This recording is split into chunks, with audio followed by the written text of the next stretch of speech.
네, 계속해서 시장 참여자들의 인사이트 살펴보겠습니다. 한동훈 앰플리파이 ETF 상무 연결되어 있습니다. 상무님 안녕하십니까? 안녕하십니까. 앰플리파이 ETF의 한동훈입니다. 네, 미중 관세 인하 소식에 시장이 많이 환호했습니다. 중요한 건 이 흐름이 더 갈까 하는 점입니다. 어떻게 보십니까? 네, 현재 큰 틀에서 합의를 했고요. 향후에 펜타닐 관세 2%까지 협상의 여지가 있다 보니까 상승 모멘텀은 살아있었다라고 생각합니다. 또한 이제 트럼프가 다음 단계로 넘어가죠. 텍스컷 법안이 5월 안에 하원 통과가 예상이 된다면요. 그리고 이제 여름까지 상원 통과를 기대한다면은 그동안 눌려 있었던 미국 시장에 조금 더 큰 호재로 작용하지 않을까 생각이 들고요. 다만 중요한 것은 중국이 10%가 됐기 때문에 다른 나라들은 10% 이상 받는 것은 말이 안 되게 됐죠. 결국은 10%는 기본인 것이고 각 국가마다 이슈에 따라서 정리가 될 것이다라고 봅니다.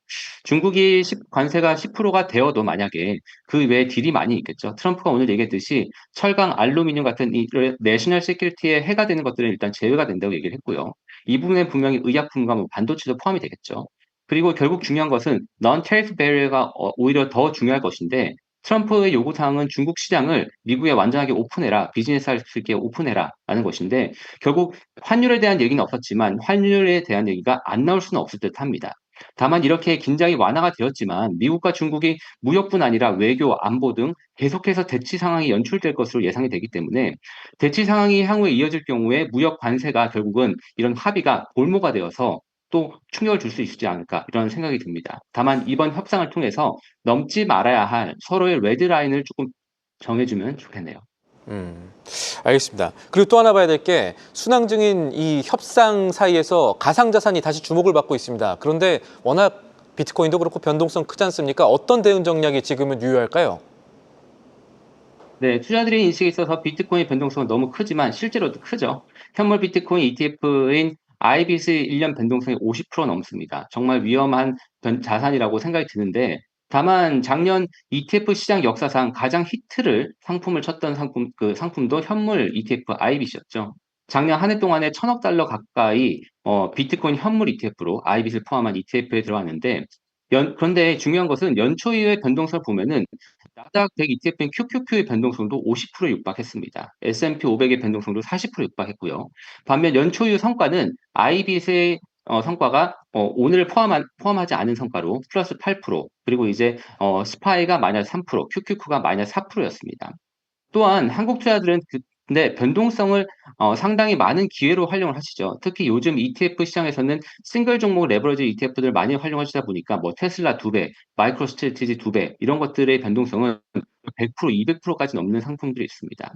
이러한 상품들의 경우에는 운용 규모 대비해서 한국 투자자 비중이 20%, 30% 넘는 것도 많이 있거든요. 그러다 보니까 비트코인의 변동성이 국내 투자자에게 있어서는 거북한 요인이 되지는 않는 그러한 상황이지 않을까 싶습니다. 다만 비트코인과 같은 이런 암호화폐 같은 경우가 외환 시장과 더불어서 가장 시장의 뉴스에 민감한 자산이다 보니까 변동성에 대한 관리가 필요할 것으로 보입니다. 그렇다면 결론적으로 이 관련해서 주목할 만한 ETF들은 어떤 것들이 있을까요?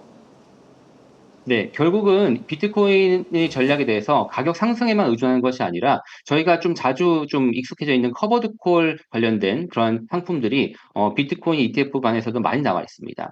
예를 들어서 뭐 BTCI 같은 경우는 커버드 콜을 일부 하는 액티브형 ETF인데 비트코인의 비중과 커버드 콜의 비중을 매니저의 재량에 맞게 액티브하게 가져가는 ETF입니다. 그리고 YBTC 같은 경우는 ETF 커버 전략을 합성 옵션을 통해서 구하게 되는데 이거는 콜 옵션과 풋 옵션을 활용해서 구현하는 액티브형 ETF고요.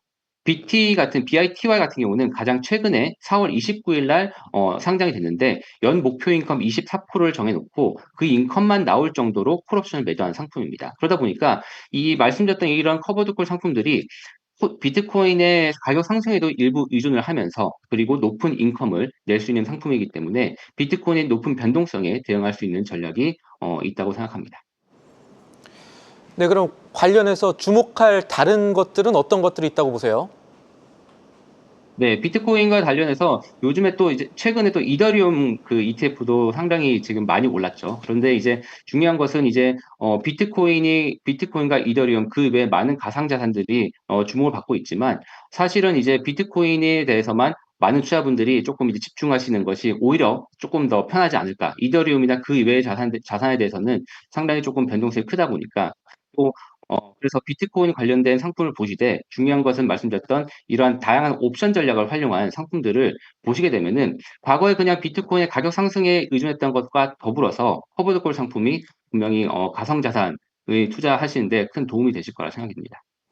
네, 지금까지 도움 말씀의 한동훈 앰플리파이 ETF 상품이었습니다. 상무님 오늘도 감사합니다.